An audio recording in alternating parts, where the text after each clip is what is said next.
parti. Voilà. Donc, moi, j'aimerais bien du coup vous parler des 3 erreurs que j'ai faites principalement dans ma carrière de UX designer. Donc, comme je vous disais, j'ai commencé en 2008 dans le digital, mais moi, j'étais plutôt dans la gestion de projets web au départ. Et puis, je me suis très vite rendu compte, quand on lançait des intranets ou des sites internet dans les grosses boîtes où j'étais, que les utilisateurs avaient du mal à les utiliser. Et puis, souvent, ils grognaient un peu, quoi. Hein. Moi, je les avais en formation derrière. C'était moi qui étais censée faire la formation des utilisateurs. Et je voyais bien que malgré mon super beau manuel où il y avait des flèches de partout pour dire cliquez là, puis là, puis là, puis là, les gens se disaient mais pourquoi vous avez fait ça comme ça? C'est trop compliqué ou il manque des fonctionnalités, il manque des choses. Et c'est donc là que j'ai pris conscience que comment j'allais dire, que la conception était défaillante. Et c'est là que je me suis intéressée à ce qu'on appelle la conception centrée utilisateur, à tout ce qui est ergonomie des interfaces et ce qu'on appelle maintenant design d'expérience utilisateur.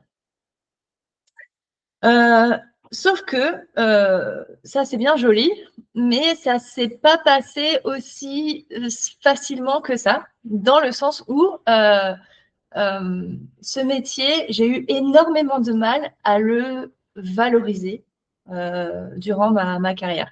C'est-à-dire que du moment où j'ai commencé à m'intéresser à tous ces sujets, jusqu'au moment où j'ai réussi à me faire entendre en tant que UX designer, il s'est passé mais un monde.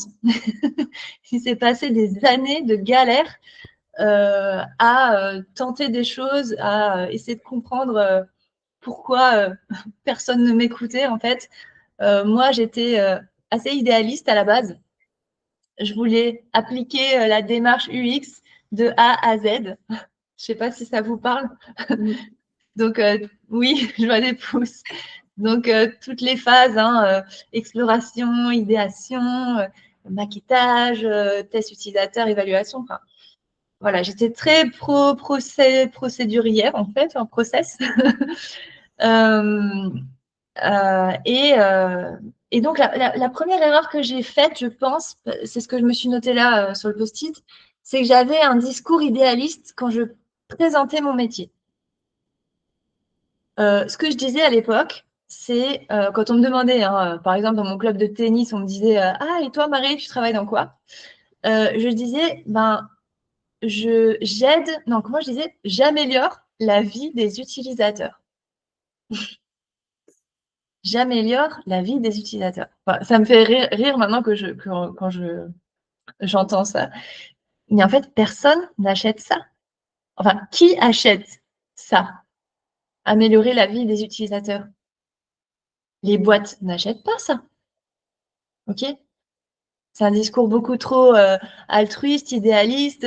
Souvent, on me disait mais tu fais quoi en fait? Tu es psychologue mais qui sont tes clients on ne comprenait pas en fait ce que je faisais.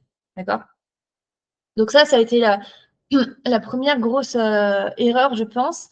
Et c'est quand je me suis vraiment dit, mais en fait, qui voit la plus-value de mon métier? Qui achète ce métier et en voit un vrai bénéfice? C'est là que j'ai commencé à changer mon discours et à me dire, OK, en fait, j'aide les entreprises qui ont un produit digital à, par exemple, favoriser son adoption ou augmenter son utilisation ou faire baisser le churn, l'abandon, augmenter le taux de conversion, etc. etc. Vous voyez ce que je veux dire? Ouais. Alors, qui est dans qui se reconnaît un peu dans cette erreur de discours idéaliste quand il présente son métier? Allez, n'ayez pas peur de le dire.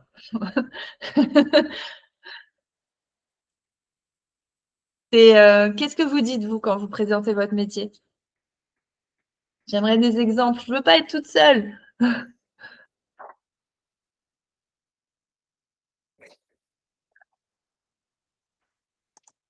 Allez. Pardon. Non, moi je pense avoir dépassé ça quand même, mais c'est vrai il peut y avoir une facilité et puis une manière de se dire qu'on a le beau rôle en fait d'une certaine manière à représenter plus les utilisateurs que les entreprises. Mais on travaille pour les entreprises, enfin, faut pas se leurrer quoi. C'est elles qui nous payent déjà, donc ça dit tout quoi. Exactement. Exactement. Et encore plus dans ce contexte difficile où la conjoncture économique est assez compliquée, les entreprises sont encore plus attentives au fait que elles veulent des talents qui soient rentables, entre guillemets. C'est-à-dire des gens qui ont un savoir-faire qui va vraiment rapporter à la boîte derrière, qui va avoir des retombées positives et un ROI, donc un retour sur investissement positif. Pas juste quelqu'un qui coûte, mais quelqu'un qui rapporte plus qu'il ne coûte. Qui est OK avec ça? Bien sûr. Oui. Ouais, ça va? Et en fait, par rapport à mon expérience, c'est plus récemment que j'essaye de expliquer en quoi notre démarche permet de rejoindre les enjeux business ou les différents enjeux des clients. Et c'est pas forcément pas représenter ma prestation en soi, c'est la prestation de la boîte où je travaille, où on essaye de vendre cette étape de cadrage stratégique et cadrage UX, un peu tout confondu, et les maquettages, et montrer la plus-value de cette démarche. À chaque fois, avec les clients, on essaye d'expliquer déjà que cette étape est indispensable. Et c'est voilà. C'est pas aujourd'hui, c'est pas tellement pour vendre mes services, mais ces services dans le cadre de l'agence où je travaille. OK. OK. Mais ça paraît, oui, aujourd'hui évident qu'il faut montrer que on peut apporter quelque chose, un impact très concret. C'est ça. Ah, Isabelle, tu lèves la main. Oui, moi je te rejoins au début de ma carrière aussi sur le fait d'expliquer le métier de façon un petit peu naïve et de devoir un peu justifier que cette approche, elle va améliorer la vie, mais elle va aussi permettre euh, aux interfaces d'être bien utilisées.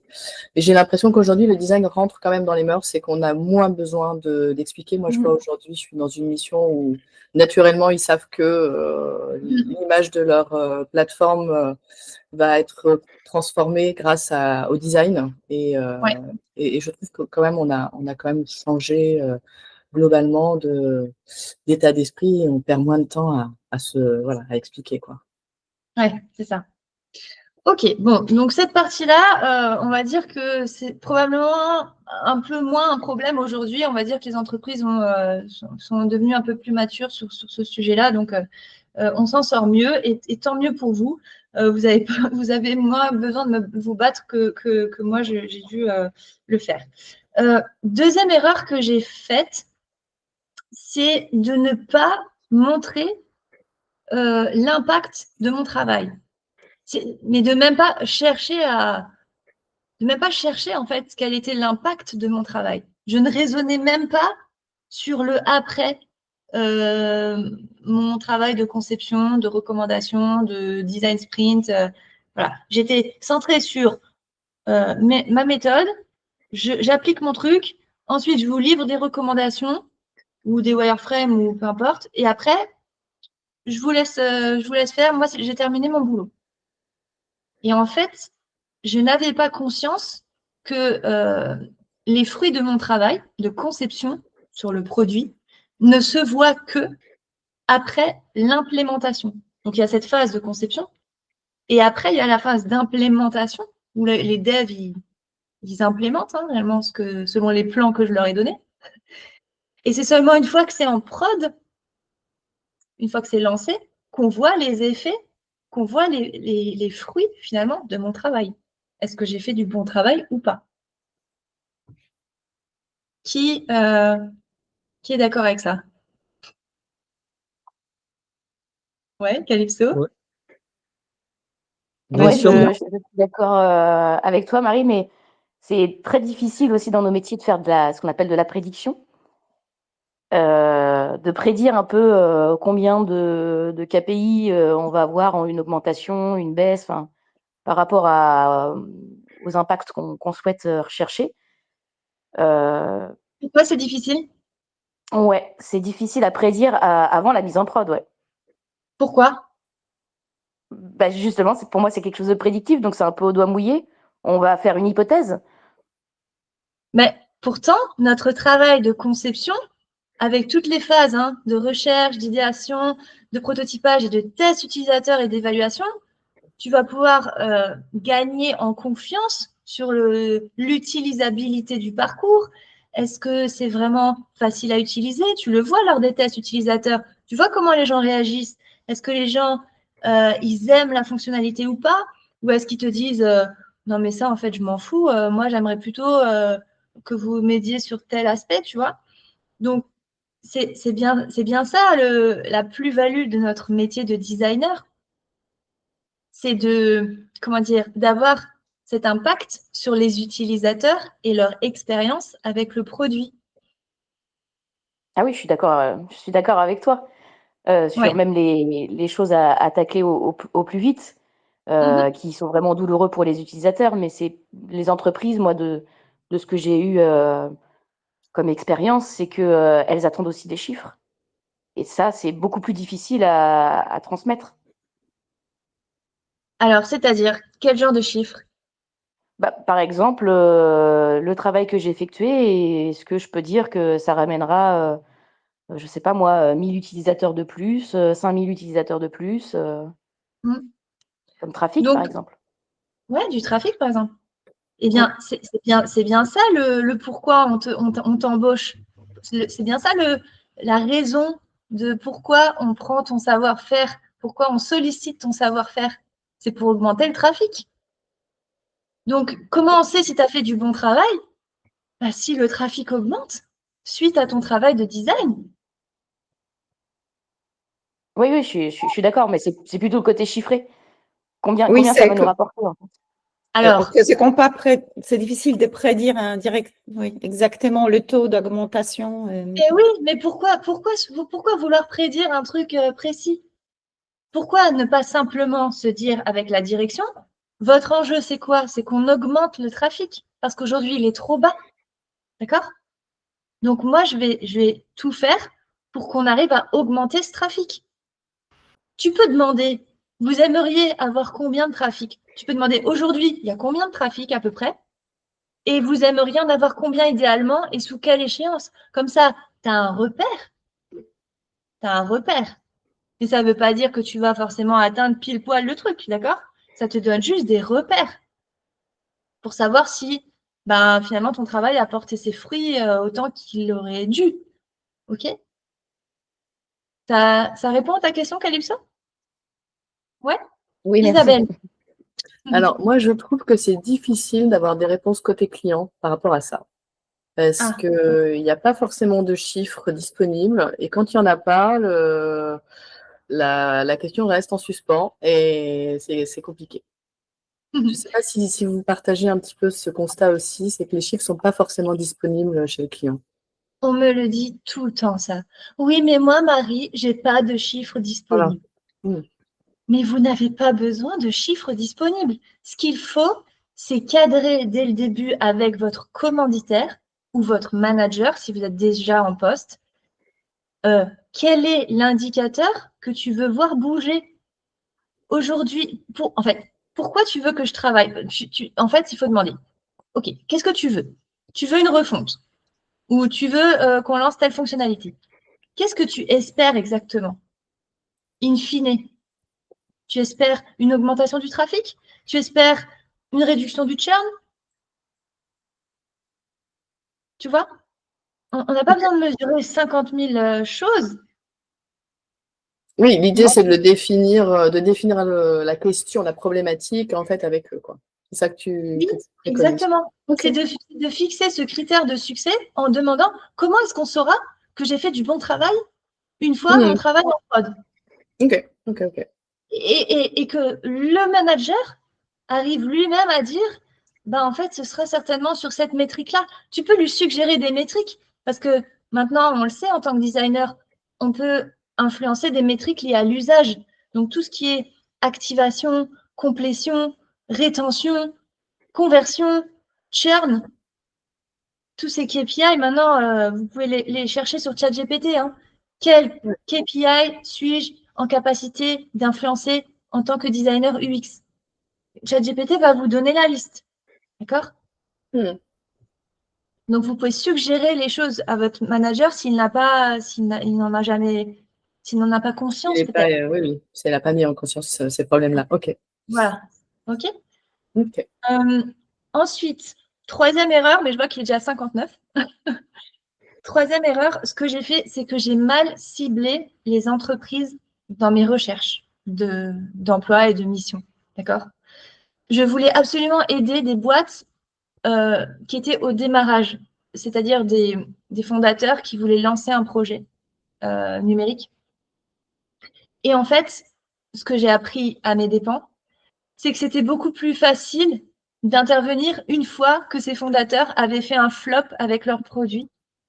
OK. Et qu'il y avait, par exemple, peu d'utilisateurs actifs sur leur application et qu'ils avaient déjà fait une V2, une V3, une V4 et que malgré tout ça, ça ne changeait rien au taux de rétention. Et c'est là, en fait, c'est à ce moment-là qu'ils voyaient vraiment la plus-value de mon expertise du UX designer.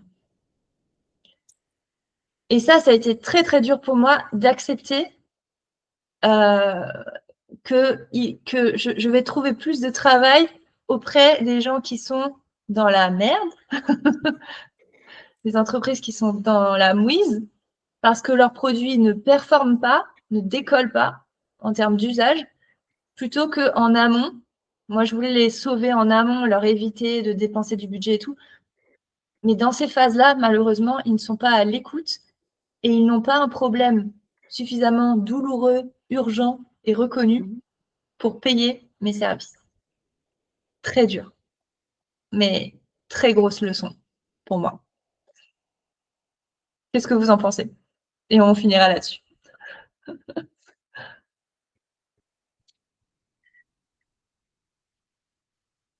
On est là pour résoudre des problèmes, hein, les comprendre et les résoudre. Donc, s'ils n'ont pas de problème, ils n'ont pas besoin de nous. Ouais. Mais moi, ce que je voulais, c'était leur éviter ce risque de flop et ce risque de développer quelque chose qui ne sera pas utilisé et donc de gaspiller du budget pour rien. Et ça dans la phase de conception, quoi. Voilà. Et je pense qu'un jour, peut-être, j'y arriverai, mais ce que je constate aujourd'hui du marché, c'est que c'est plus facile pour moi de vendre mes prestations à quelqu'un qui a déjà fait un flop avec son appli et qui ne s'en sort pas avec son dev ou son équipe de dev pour augmenter la rétention, l'engagement des utilisateurs, etc. Et c'est là seulement qu'ils voient l'intérêt et la plus-value de faire appel à mes services. Alors, question, comment tu les repères? Pardon? Comment tu les repères? Comment je les repère? Une bonne question. Bah déjà, sur LinkedIn, il faut que mon positionnement soit plus clair. OK? Il faut que je dise que j'aide ces personnes-là. D'accord? Et que je communique sur le fait que j'aide ces personnes-là.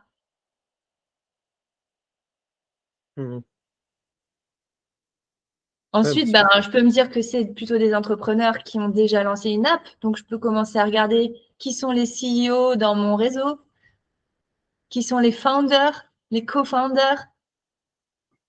Regarder dans les actualités quelles sont les startups qui ont gagné un prix récemment ou essayer de me renseigner sur les apps, télécharger des nouvelles apps, regarder quand sur LinkedIn, il y a un fondateur qui dit « Je viens de lancer une app ». Il est trop content. Ah bah, je vais la tester, ton app. Parce que peut-être que dans quelques mois, tu vas venir me solliciter parce qu'elle ne décolle pas, ton app. Est-ce que ça t'est arrivé de vous constater ça et du coup d'écrire et de dire, tu vois, dire votre app, soit quand toi tu l'as utilisé ou autre, constate qu'il y a des difficultés ou des choses qui pourraient t'améliorer et de les contacter suite à ça? Alors, moi, carrément, ce que je fais en ce moment, c'est que je fais une petite vidéo de moi en train d'utiliser l'app pour la première fois et je la publie sur ma chaîne YouTube. Bon, je suis un peu culottée, hein, mais au moins j'y vais franco, quoi. Mm. Et puis, je fais mon retour, mon feedback, en fait, en quelques minutes, hein, 5, 10, 15 minutes. Et ben, du coup, je pense que voilà, c'est ça qui donne envie après, derrière, de me solliciter. Tu le fais sur YouTube mais pas sur LinkedIn? Tu le ferais pas sur LinkedIn par exemple? Je peux, hein. Là, les vidéos, je devrais toutes les Mm. mettre sur LinkedIn en disant, voilà, j'ai testé telle app et voilà Mm, mm, mm. Mais est-ce que ça n'est pas aussi refroidir les entreprises qu'on les critique publiquement Ça peut, mais en même Ah. temps, il faut une appli qui est publique, hein. Donc elle est sur le Mm. Play Store. Je veux dire, c'est pas un projet caché, hein. À un moment donné, là, une fois que c'est lancé, hein. Donc il faut assumer. Mm. Et d'ailleurs, peut-être que ça leur donnera envie de faire appel à nous plus en amont, justement. On va finir par y arriver. J'en suis persuadée. Bon, en tout cas, on est arrivé au bout. Qu'est-ce que vous retenez de ce petit live qu'on a fait ensemble?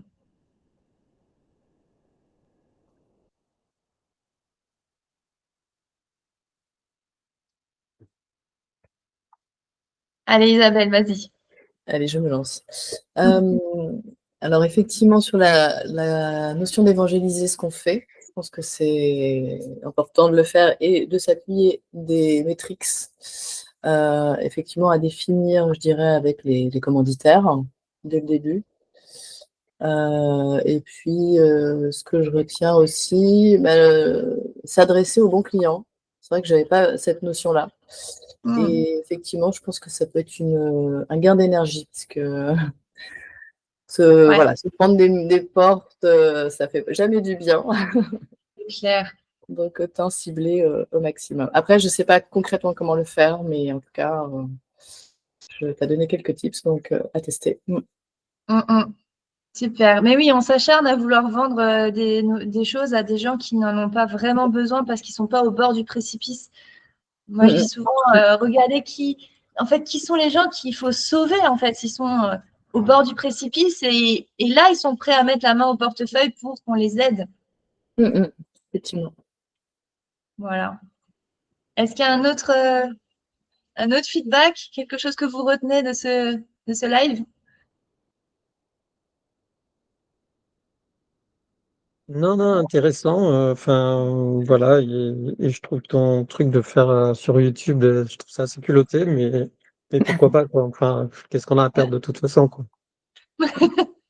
Non, mais, Ouais, ouais, clairement. Après, ce qu'on peut aussi faire, c'est commencer à faire des posts LinkedIn qui disent j'ai aidé telle boîte ou tel type de boîte, si on ne veut pas la nommer, à obtenir tel type de résultat. Voilà. Quand on va commencer à parler de notre impact, je pense que ça va clairement attirer des CEO, des founders, des dirigeants d'entreprise. Voilà. Parce que je vois beaucoup de posts LinkedIn où on fait un petit peu, alors j'allais dire, on fait les beaux, on fait les donneurs de leçons, on joue les experts. Je pense qu'on a à gagner désormais à plus parler des résultats qu'on a obtenus pour les clients ou les boîtes pour lesquelles on a travaillé.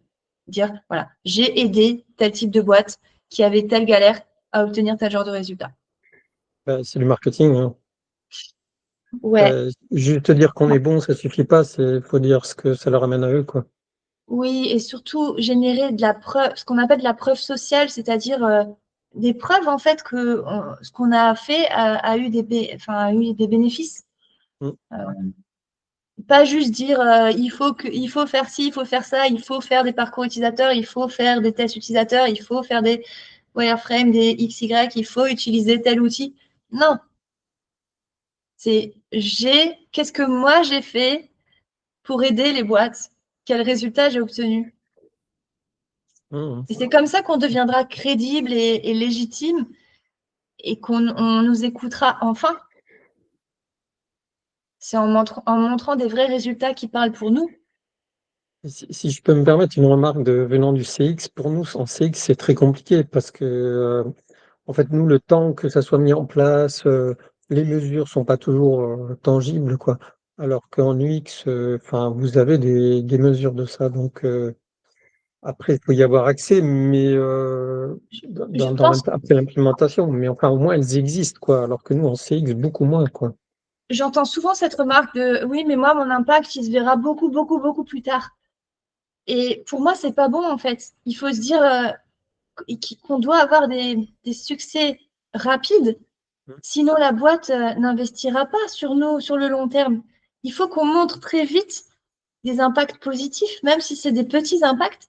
Il faut qu'on ait des petites victoires rapides pour que la direction se conforte dans l'idée d'investir dans nous. Mm. Voilà.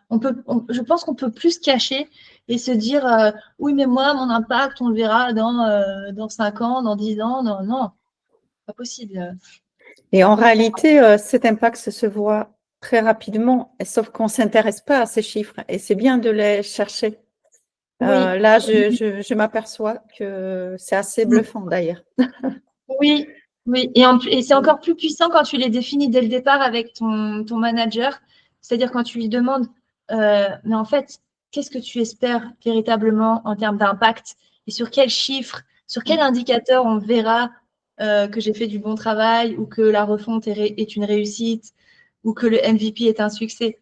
Quel indicateur le prouvera factuellement, de façon quantifiable?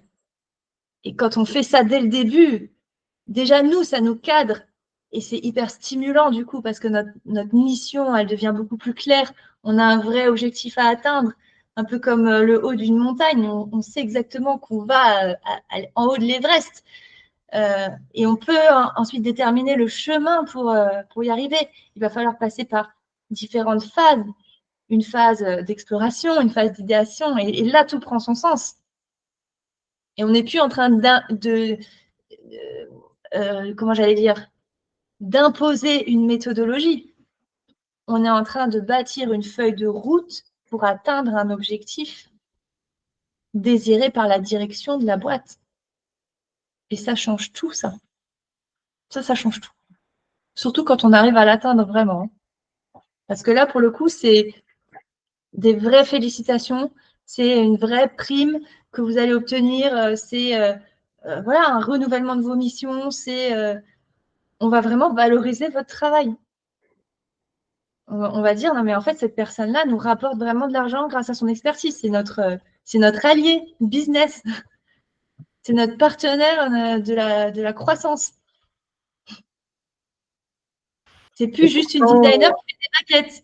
C'est une Et actrice. pourtant, dans les équipes, c'est compliqué. Pardon? C'est pas toujours reconnu comme ça, les designers dans les équipes, c'est pour ça. Oui, mais c'est parce qu'on doit changer notre posture, notre discours. Notre discours, voilà. Exactement. Et qu'on doit commencer à avoir des vrais résultats et à mieux cadrer les objectifs qui sont vraiment attendus de notre travail et pas se laisser mener par le bout du nez par des demandes abstraites du style je veux une refonte, je veux que tu me fasses une maquette, je veux que tu me mettes le logo en plus gros. Il faut vraiment qu'on arrive à sortir de ça et sortir de la production pure pour aller vers cette logique d'outcome. C'est quoi les résultats attendus, les retombées chiffrées. Voilà. Et quand on arrivera à faire ça vraiment, le métier de designer va retrouver, voilà, je sais pas comment dire, toute sa valeur et toute sa puissance, tout son sens aussi. C'est bon pour vous? Super, merci. Merci. Bon. Merci, J'espère que je vous ai bien reboosté. Et Merci. puis, on se retrouve bientôt pour la suite des aventures sur LinkedIn. Allez, à bientôt. Merci. À bientôt, merci. Merci, à bientôt. Bye. À bientôt, bye bye.